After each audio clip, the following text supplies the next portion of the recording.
kami ni Frank, business partner. Yeah. Magkasundo ba talaga tayo? Hindi. Ang gulo! Di ba, pag nag-uusap No. kami, talagang debate ng debate. Mali, Frank. Hindi Everett. ko'y mali. Bam, bam, bam, bam, bam. Sobrang gulo ng business. Huwag mong ihahalin tulad sa relasyon. Yun ang gusto Tapos kong ngayon, i-point sa'yo. yung wife ko Palitan pa, mo yun. business partner ko rin, hindi na. Ayoko makipag-debate. Kaya siya- Makipag-debate na ako kay Frank. Wala na akong energy. Mapupunta para sa magulo makipag-debate nun. sa'yo.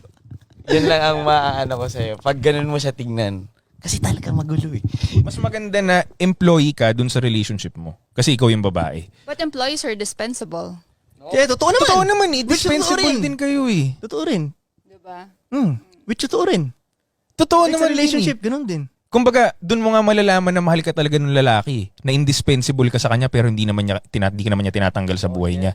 Ngayon, kung hindi ka talaga dispensable at nagsistay siya sa'yo, hindi mo mapapatunayang mahal ka niya. Right? Malalaman mo talaga kung mahal ka niya. Indispensable ka naman pero pinapastay ka niya. Pinapayagan ka niya magstay sa bahay niya. Pinapayagan ka niyang gastusin yung pera niya. Pinapayagan ka niyang pakainin yung pamilya mo. Alam mo yun? Pag pumayag siya ng ganun, mahal ka talaga niya. Doon mo malalaman, indispensable ako sa lalaking to. Kung Pero, tutuusin nga naman talaga, pwede silang palitan ng ganun-ganun lang. Kasi yung lalaking kasama nila, yun ang mas mahirap palitan. exactly. Ang beauty ay hindi rare eh. Aha. Manalo talaga sa game, sa ibang mga babae, kayo yung mag-submit. Mhm. Kayo talaga yung mag 100% dyan na ganun. Babalik at babalik yung lalaki sa inyo. Or eh. failed relationship. Yun lang yun.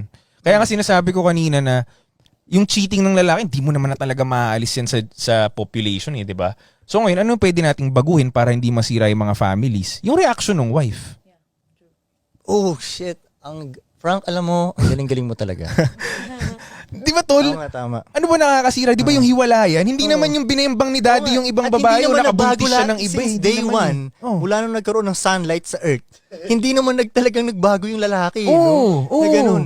Humayo kayo at Magpakarami. oh. As a lalaki, naniniwala ako na machine talaga tayo eh. Isipin mo, isang lalaki nga kayang gumawa ng... Tingnan mo, nagawa tong mga puna to dahil sa isang lalaki lang to eh. Isipin mo gano'ng ka-machine ang isang lalaki. Kumbaga para sa akin, kung machine ka, marami kang pwedeng magawang something great. So, parang hindi dapat marami kang time sana sa gawain sana ng misis mo. Yun lang naman ang point ko. Hindi ko man sinabing wag mag-ano talaga dun sa bata eh. Oo, like, kaya tuturuan ko yung anak ko kaya bibigyan ko ng mga lesson yung anak ko. Sa tingin ba talaga nila, tatimeran ko ng 6 minutes yun? Like, gaano ba ka TikTok brain sila, di ba? Oo, bago ako makulong. Kasi pag kumakain ako, kahit saan ako kumakain, nagpapakuha sana ng litrato.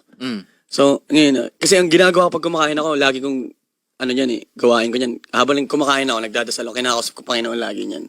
So, tuwing kumakain ako, yun yung pinaka-trip ko talaga. So, tuwing kumakain ako, habang kausap ko Panginoon, kumakain ako, may darating, Hare Magi, pwede pa picture? So, napuputol yung usapan namin ng Panginoon.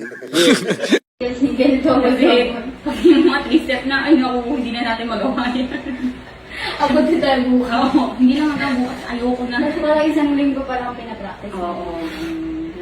Ah, pinapractice ako